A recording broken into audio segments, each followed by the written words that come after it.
从没见过这样牛逼的女人，不仅徒手打造出占地100亩的庄园，还利用母猪培育出了小野猪。新的一天开始了，由于黑猪刚刚生下，小猪饭量巨大，阿霞需要去到山里给它们寻找更多的食物。翻过一座座山头，来到一片空地，发现了一些植物，砍掉枯黄的枝叶，徒手拔出一串硕大的根茎。原来这种植物是木薯，我也是第一次见。经过不停的挖掘，木薯渐渐堆积成了小山，削去表面的泥土和薯皮，然后一个个放入筐中。这么多木薯已经够黑猪们吃2天了。整理完，背起竹筐往回赶。回到小院，准备把木薯蒸煮下，取来长长的木材，直接放入炉灶，往锅中加满水。趁着水烧开的时间，他又去山间砍回一棵芭蕉树，来给黑猪们增加营养。将芭蕉树直接切碎，然后放入锅中蒸煮，再取来木薯切断，倒在锅中和芭蕉树混合搅拌几下，只等木薯成熟，黑猪们就可以吃上美味的营养餐。随后阿霞又来到鸡舍查看小鸡的情况，因为鸡窝太高，担心小鸡们的安全，只好将母鸡和小鸡暂时放入筐中喂养，撒下一把精米，看着它们开始啄食，放心的继续开始忙碌。荒野中时常有小野兽出现，为了更好的保护鸡鸭们，需要建起一道围墙，泥土一点点被翻过，渐渐的有了地基的形状。阿霞突然想起炉灶中还煮着食物，只好先修到这里。等回到灶台，锅中的食物已经煮好，将它们放入桶中，随即来到猪圈给黑猪们喂食。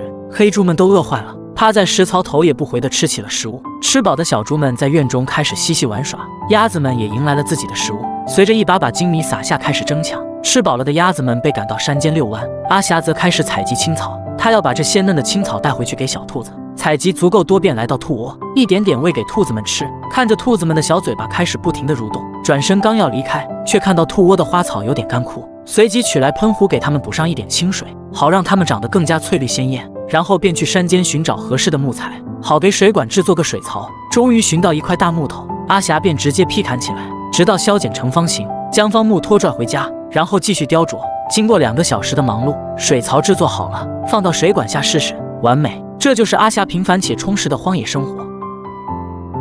这个女人着实厉害，不仅徒手建起100亩庄园，还在山上开垦出大片土地。本来是来体验荒野生活，而她却把自己活成了地主的模样。新的一天开始了，早早起来的阿霞开始四处查看。为了让野猪们健康成长，她今天要建起一道围墙，好让野猪们有足够的奔跑空间。从林间砍来一捆捆竹子，便开始忙碌。围墙在双手灵活的编织下渐渐完善。经过4个小时的努力，一道漂亮的竹编外墙呈现眼前。再给围墙安装一个门，现在黑猪们可以自由活动了。阿霞来到猪圈旁，打开小门，黑猪们蜂拥而出，开始在这巨大的空地奔跑玩耍。黑猪们玩累了，给他们带来了喜欢的食物，满满一桶直接倒下。黑猪们一边享受阿霞的抚摸，一边欢快地吃着。忙完这一切，便背着竹筐出门。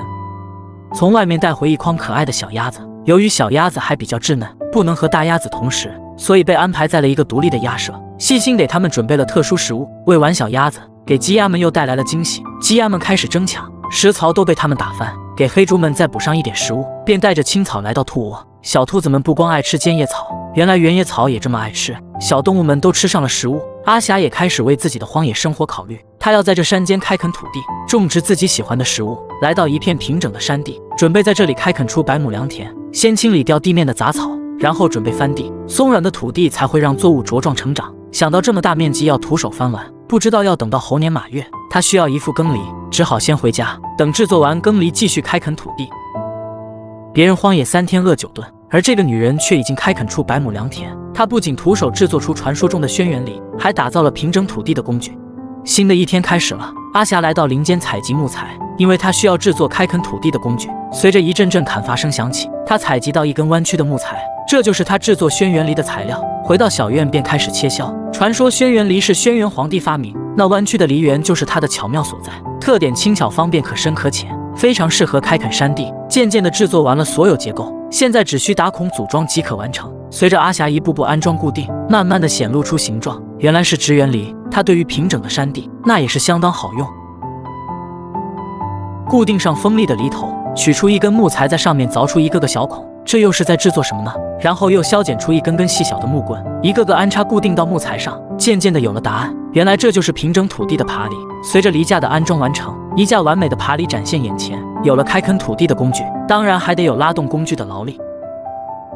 阿霞来到隔壁王二哥家，借走他家的耕牛。温顺的老牛在阿霞的牵引下，来到山上的荒地，给牛儿套上耕犁，在老牛的牵引下翻起一片片土地。寂静的山野，只有一人一牛在不停劳作，犹如一幅山水画卷。在爬犁的平整下，很快便开垦出一大片土地，只等撒上希望的种子，便可收获这辛勤劳动的成果。这就是阿霞平凡而忙碌的田园生活。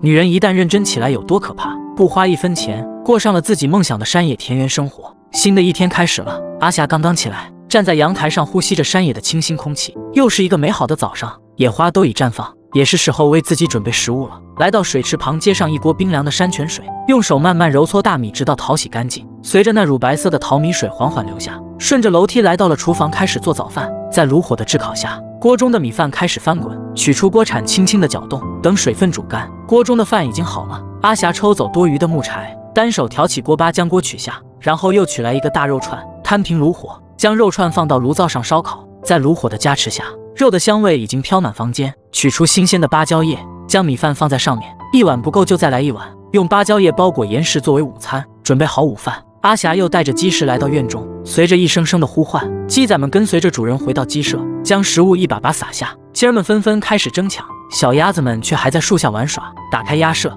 一点点地将食物倒入食槽，看着鸭子们开始啄食，起身来到鸡窝查看小鸡孵化情况。第二窝小鸡已经孵化出来，将它们全部装入筐中，再给它们撒下一把把精米。鸭子们已经吃饱了，是时候赶出家门去山间遛弯。黑猪们也迎来了自己的食物，蜂拥而来的围在食槽边，随着食物的倒下开始争抢。为了让它们保持风度，又在另一个食槽中也倒入了食物。黑猪们开心地吃着，轻轻地抚摸着黑猪，只盼着黑猪们快快长大，好让餐桌上的肉食更加丰富。喂完黑猪们，阿霞带着新鲜菜叶来看心爱的小兔子。看见地上的新鲜嫩叶，兔子们都钻了出来。这几个月，兔子们也已经产下了接班人。小兔子们一边吃着一边玩耍，享受着和兔子们待在一起的片刻悠闲。看着它们待在园中尽情嬉闹，照顾完兔子，当然还有我们的小仓鼠。长这么大，我也是第一次知道，原来小仓鼠也是吃青菜的。看着它们一个个胆小如鼠的样子，直到阿霞离开才敢悄悄地出来吃，一个个贼眉鼠眼，小嘴巴吃个不停。夏天的花格外鲜艳，扛起锄头也该去山上劳作了。山里的野花烂漫，沿着溪水往山上走去，穿越幽静的山坡，路过那茂密的森林，终于来到山上的田地。在没有更新的这几天，阿霞早已在田里种满作物，脚下的南瓜长势很是喜人，坡顶的玉米也已经长高了，给它们带来了肥料。打开袋子，用小盆取出，看颜色应该是尿素，每颗玉米下撒上一小把，好让它们快点茁壮成长。光着脚，弯着腰，行走在田垄之间，施完肥，用锄头将肥料一点点埋住，好让玉米更好的吸收。阿霞继续忙碌着，剔除着田间的杂草。这一大片土地都是她亲手开垦出来的。时间已经来到中午，阿霞早已饥肠辘辘，揉下那已经酸痛的腰，背起竹筐来到一片空地，在地上铺上几片芭蕉叶，半跪在地上，用带来的山泉水清洗着沾满泥土的双手，然后取出准备好的午餐，打开那包裹的芭蕉叶，一份洁白的米饭，还有那早上烤好的肉串，取下一片叶子，用手抓起开吃，再来上一口香喷喷的烤肉。如此简单的午餐，阿霞大口大口地吃着，再来上一口甘甜的山泉水。这淳朴的田园生活，是不是勾起了你对小时候的回忆？我从勤劳的阿霞身上看到了以前父母的影子。农民的生活确实辛苦。这个女人到底有多厉害？厌倦了城市的浮躁，独自来到荒野，徒手建造起一片世外田园，开启了自给自足的梦想生活。新的一天开始了，院子中的花朵争相斗艳。阿霞早早起来，走到屋前空地，开始清理杂草。今天她要在这里开垦出一片菜地，来实现自己的蔬菜自由。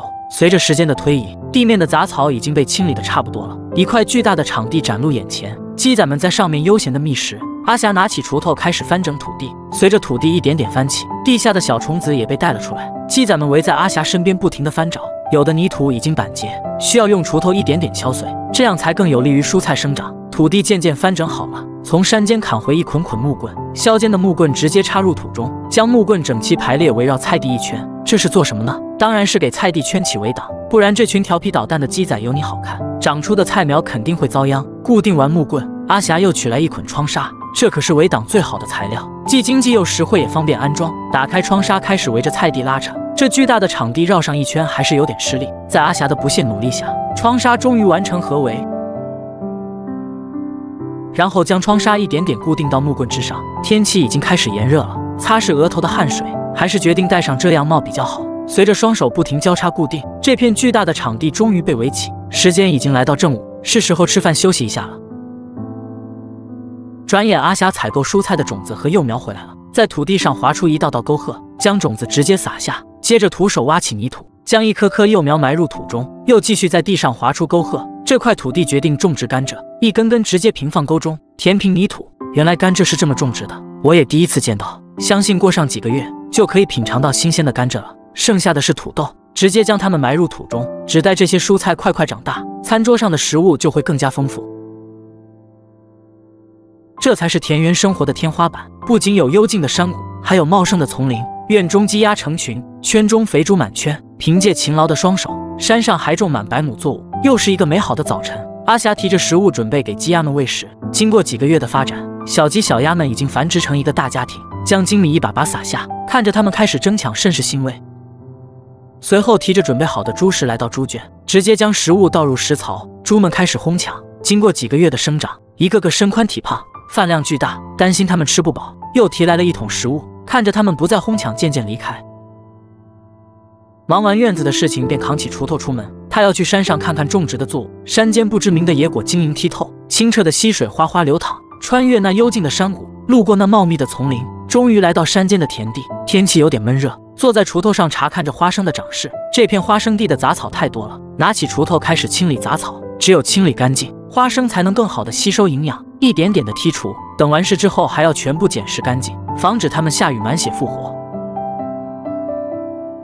很多花生树已经开出了花朵，过不了多久它们就会结出果实。旁边一块田地的杂草茂盛，蹲下身子直接用手开始拔除。没有了杂草的花生地显得格外干净。接着来到南瓜地查看，一朵朵大花上面都带着一个小果实，相信要不了多久就可以吃上南瓜了。忙完之后又扛起锄头开始往回赶。路过那茂密的森林，天色渐渐阴沉，一只貌似屎壳郎的甲虫静静地趴在树枝上。阿霞没敢过多的停留，继续往家赶。回到家中刚好下起小雨，顾不得休息，又开始给黑猪们准备明天的早饭。雨越下越大，打开锅盖向锅中倒满水，然后再往炉灶中塞入一些木柴，取出采集的芭蕉树开始切削起来。黑猪们只吃芭蕉树当然营养不够，还需要给它们补充点维生素。棕榈树干就是最好的材料，一根根树干在柴刀的切削下瞬间变成颗粒状。当然为了让黑猪们长得更壮，木薯是少不了的。将木薯也一个个去皮，再一点点切碎。准备好所有材料，直接倒入锅中让它慢慢蒸煮，一边清扫食物的碎屑，一边等锅中食物软烂。明天黑猪们就可以吃上丰盛的早餐了。